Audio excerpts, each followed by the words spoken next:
अब चंद दिनों में ही दुनिया के सबसे बड़े लोकतंत्र में चुनावी बिगुल फूंका जाएगा। राजनीतिक दलों की सेनाएं लामबंद हो रही हैं, कभी भी रणभेरी बज सकती है। ट्रेनिंग कैंपों में अलग अलग रेजिमेंट के सिपाही से लेकर कमांडर तक ड्रेसअप हो रहे हैं। तरह तरह के अस्त्र शस्त्र, मुद्दों, मुखौटों, दावों, वादों, जुमलों, नारों, आरोपों, इल्जामों से सैनिकों को लैस किया जा रहा है। नमस्कार, मैं हूं विवेश त्रिवेदी और आप देखना शुरू कर चुके हैं जनता चौक लाइव। आगे बढ़ने से पहले आपसे अनुरोध है कि मेरे इस वीडियो को लाइक करें, मेरे चैनल जनता चौक लाइव को सब्सक्राइब करें और इसे अधिक से अधिक शेयर करें। मैं आपको बता दूं कि इस समय स्क्रीन पर उंगली दबाकर अगर आप मेरे वीडियो को लाइक करते हैं, मेरे चैनल को सब्सक्राइब कर लेते हैं, तो इसमें आपका कोई पैसा खर्च नहीं होता है। लेकिन हाँ, मेरे वीडियो की पहुंच बढ़ती है, लोकप्रियता बढ़ती है। अगर आप चैनल को लाइक कर, सब्सक्राइब कर, शेयर कर मुझे प्रोत्साहित करेंगे तो मुझे और अच्छी अच्छी खबर लेकर आपके बीच आने का हौसला मिलेगा। आज मैं आपको चुनावी जंग के मैदान के माइक्रो मैनेजमेंट, अलग अलग सेनाओं के अस्त्र शस्त्र और भाजपाई सैनिकों की व्यूह रचना की हैरत अंगेज जानकारियां दूंगा। मैं सबसे पहले आपको यह बताता हूं कि किस किस तरह के अस्त्र शस्त्र से अलग अलग रेजिमेंट को लैस किया जा रहा है। एक और जंगल राज के भोथरे हथियार पर शान चढ़ाया जा रहा है। भय, भूख और भ्रष्टाचार के पुराने टैंक में गोले भरे जा रहे हैं। सिपाहियों को बताया जा रहा है कि जंग के मैदान में अगर किसी बहाने रामलला, अयोध्या, बनारस वाले बाबा विश्वनाथ, ज्ञानवापी, काशी, मथुरा, धारा 370 जैसे अचूक गोले दागते रहेंगे तो जीत पक्की है। सिपाहियों को सावधान किया जा रहा है कि वे भूल कर भी बिहार में बहार है, नीतीश कुमार है का आत्मघाती नारा नहीं लगाएं, वरना लेने के देने पड़ जाएंगे। सिपाहियों को इस बात पर भी सावधान किया जा रहा है कि कहीं भी स्थानीय स्तर पर किसी बैनर पोस्टर पर गिरगिट को नहीं चढ़ने दें, वरना राज्य की जनता भड़क जाएगी और युद्ध भूमि में भगदड़ मच सकती है। चुनाव प्रचार में किसी जीव जंतु को, मसलन पलटीमार बंदर या चतुर गीदड़ को फटकने नहीं देना है। चतुर गीदड़ को दिखाने से बचना है। यह रणनीति केंद्रीय कमेटी और चुनावी रणनीति बनाने वाली एजेंसियां तय करेगी गिरगिट को कहां, किस रंग रूप में, किस आकार में छापा जाएगा। यह भी बताया जा रहा है कि युद्ध भूमि में किसी बहाने बीच बीच में चीन को, पाकिस्तान को ललकारना नहीं भूलें। जंग में कर्पूरी ब्रह्मास्त्र, चौधरी चरण ब्रह्मास्त्र, आडवाणी ब्रह्मास्त्र, नरसिम्हा ब्रह्मास्त्र और स्वामीनाथन ब्रह्मास्त्र का जमकर प्रयोग किया जाएगा। एक रेजिमेंट ऐसा भी है जिसमें भतीजों और बड़े भाई भौजाई पर भी तीर चलाने की रणनीति बताई जा रही है। युद्ध में और प्यार में सब कुछ जायज है, कोई अपना नहीं है। जब जंग जीतेंगे तो हारे हुए भतीजों को लेकर बड़का भाई खुद आएंगे। अगर सीएम की कुर्सी वाली जिद छोड़ देंगे तब 2025 के जंग से पहले भतीजों को एक बार फिर से गले लगा लेंगे। सतर्कता यह भी बढ़ती जा रही है कि इस बार चिराग से युद्ध भूमि के कैंप में आग नहीं लग जाए। दूसरी ओर विरोधी सेना अत्याधुनिक पलटीमार बम से अधिक घातक हमले की रणनीति बना चुकी है। सैनिकों को साफ साफ बताया जा रहा है कि युद्ध भूमि में कोई चाचा नहीं है, कोई छोटा भाई नहीं है। जो सामने है वह दुश्मन है और अब तीर से घबराना नहीं है। तीर का जमाना लद चुका है। कोई तीर चलाते दिख जाए तो उस पर पलटीमार मिसाइल दागना है। हमें जातीय जनगणना, सरकारी नौकरियों में 75% आरक्षण, लाखों शिक्षकों की बहाली, रोजी रोजगार, संविधान और सामाजिक न्याय के गोलों से अचूक निशाने साधने हैं। फिलहाल रामायण और रामलला पर हमले बंद करने की सख्त हिदायत दी गई है। किसी के अंदर के ठाकुर को मारने की सख्त मनाही की गई है। अगर खानदानी युवराजों, तेजस्वी पर वंशवादी गोले दागे जाएं तो दुश्मन को रणभूमि में करारा जवाब देना है, आईना दिखाना है, मुंहतोड़ जवाब देना है। जातिवाद और वंशवाद के खिलाफ झूठा नारा देने वाले दुश्मन को याद दिलाना है कि वे पश्चिम चंपारण से शिवहर तक, मुजफ्फरपुर से मधुबनी तक, हाजीपुर से समस्तीपुर तक, आरा से बांका तक, कहाँ किस मैदान को किस वंश के लिए, किस खानदान के लिए, किस जाति के लिए बंधक बना दिया गया है। युद्ध भूमि में एक ओर जीतेगा इंडिया और दूसरी ओर हमारे राम आए हैं जैसे गाने जोश पैदा कर रहे हैं। हालांकि जंग का ऐलान होने के बाद राम का नाम लेने में सावधानी बरतनी पड़ेगी। इधर कमांडर इन चीफ का आदेश आया है, चलो गांव की ओर। सैनिक युद्ध के मोर्चे पर ही रात्रि विश्राम कर रहे हैं। 3 दिवसीय रात्रि प्रवास और दिन में युद्धाभ्यास शुरू हो गया है। आज मैं आपको सीधे एक युद्ध भूमि की ओर ले चलता हूं। मैं आपको बताऊंगा कि सैनिकों को लामबंद करने में जिला स्तर से लेकर बूथ स्तर तक किस किस रैंक के सैन्य अधिकारियों की तैनाती हुई है, कौन कौन कमांडर युद्धाभ्यास में जुटे हुए हैं।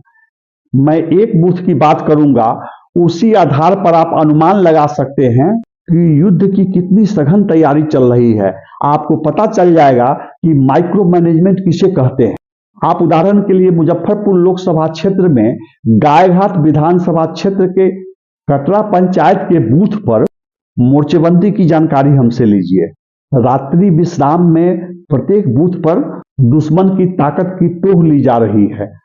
8 रैंकों के सैन्य अधिकारी बूथों से प्राप्त सूचनाओं, आंकड़ों का विश्लेषण कर रहे हैं, अपनी सेना की तैयारी और दुश्मन की ताकत का विश्लेषण कर रहे हैं। मैं ऊपर से शुरू करता हूं। पहला नाम है समस्तीपुर से आई तेज तर्रार जुझारू नेत्री नीलम सहनी का। इन्हें मुजफ्फरपुर जिला भाजपा का प्रभारी बनाया गया है।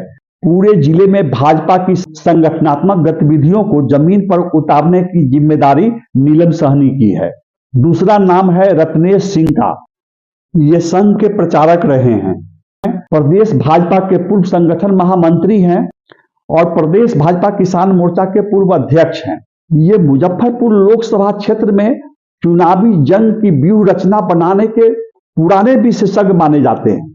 रत्नेश सिंह मुजफ्फरपुर लोकसभा क्षेत्र के सभी आधा दर्जन विधानसभा क्षेत्रों में पिछले कई महीने से सैनिकों को दिन रात युद्धाभ्यास करा रहे हैं। तीसरा नाम है लोकसभा विस्तारक का, ये है विश्वजीत सिंह, ये संघ की ओर से तैनात किए गए हैं। चौथा नाम है मनोज कुमार पिंटू। जिला भाजपा ने मनोज कुमार पिंटू को गायघाट विधानसभा क्षेत्र का प्रभारी नियुक्त किया है और गायघाट विधानसभा क्षेत्र में चुनावी तैयारी में मनोज कुमार पिंटू सहयोग कर रहे हैं। राष्ट्रीय स्वयंसेवक संघ की ओर से वरिष्ठ स्वयंसेवक देवेंद्र यादव को गायघाट विधानसभा क्षेत्र का विस्तारक तैनात किया गया है। छठा नाम है अशोक कुमार सिंह का। ये गायघाट विधानसभा क्षेत्र से 2 बार एनडीए प्रत्याशी रह चुके हैं। इन्हें गायघाट विधानसभा क्षेत्र का संयोजक नियुक्त किया गया है। अशोक कुमार सिंह गायघाट विधानसभा क्षेत्र में चुनावी तैयारियों के लिए निर्धारित दिशा निर्देशों को जमीन पर उतार रहे हैं। ये गायघाट के चुनावी जंग के मैदान के मजे हुए लड़ाके हैं। हाल में शक्ति केंद्र प्रभारियों की सफल बैठक आयोजित कर अशोक सिंह ने अपनी काबिलियत का लोहा मनवाया है। 7वां नाम है साकेत शुभम का। जिला भाजपा ने साकेत शुभम को कटरा मंडल का प्रभारी नियुक्त किया है। कटरा मंडल भी गायघाट विधानसभा क्षेत्र का हिस्सा है। 8वां नाम है अमित कुमार शर्मा का। अमित कुमार शर्मा जिला मीडिया प्रभारी हैं। इन्हें कटरा मंडल का कार्यक्रम संयोजक बनाया गया है। कटरा मंडल क्षेत्र में जितने भी चुनावी कार्यक्रम, संगठनात्मक कार्यक्रम हो रहे हैं, उसका संयोजक अमित कुमार शर्मा को बनाया गया है। अमित कुमार शर्मा विश्वकर्मा योजना के भी प्रभारी हैं। आपको पता है कि केंद्र सरकार ने कुल 18 तरह के रोजगार से जुड़े कुशल कारीगरों, मजदूरों को स्वावलंबी बनाने के लिए 1 लाख रुपए से लेकर 3 लाख रुपए तक का सहयोग देने का निर्णय लिया है। भाजपा ने सभी मंडलों में विश्वकर्मा योजना के प्रभारियों की नियुक्ति की है। ये प्रभारी अपने अपने मंडल में उन मजदूरों, उन कारीगरों को केंद्र सरकार की इस योजना का लाभ दिलाएंगे जो बढ़ई हैं, लोहार हैं, जो राजमिस्त्री हैं, जो टोकरी या चटाई बुनते हैं, जो छोटे छोटे हस्तशिल्प से जुड़े कारीगर हैं।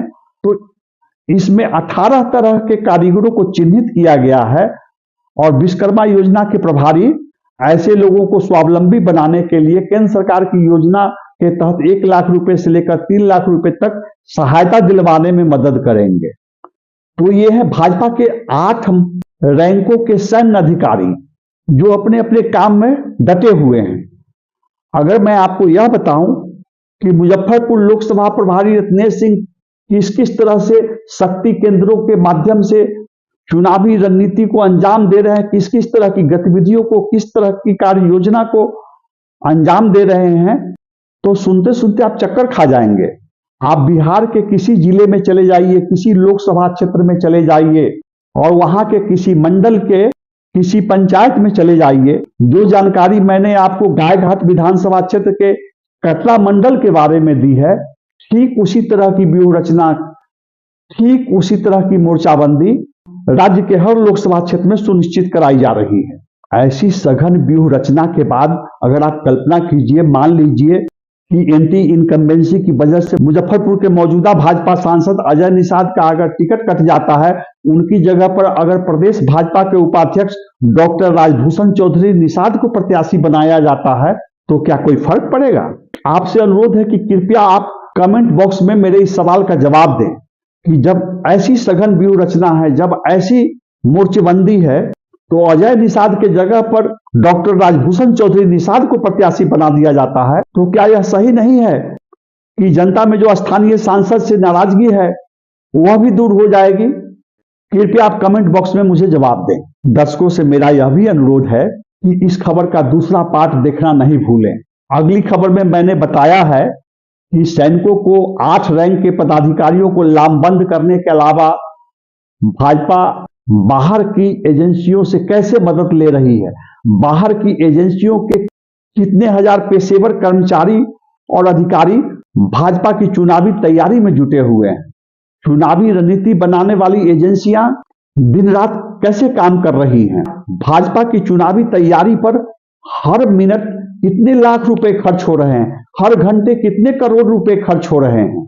चुनावी तैयारी में इन एजेंसियों की क्या भूमिका होती है। दूसरे पार्ट में भी मैं आपके लिए बहुत रोचक जानकारियां लेकर आ रहा हूं। आपसे निवेदन है कि आप मेरे इस वीडियो को लाइक जरूर करें, मेरे चैनल को सब्सक्राइब करें, अधिक से अधिक शेयर करें ताकि मेरा मनोबल बढ़े और इस खबर का दूसरा पार्ट जो और भी रोचक है उसे देखना नहीं भूलें। नमस्कार।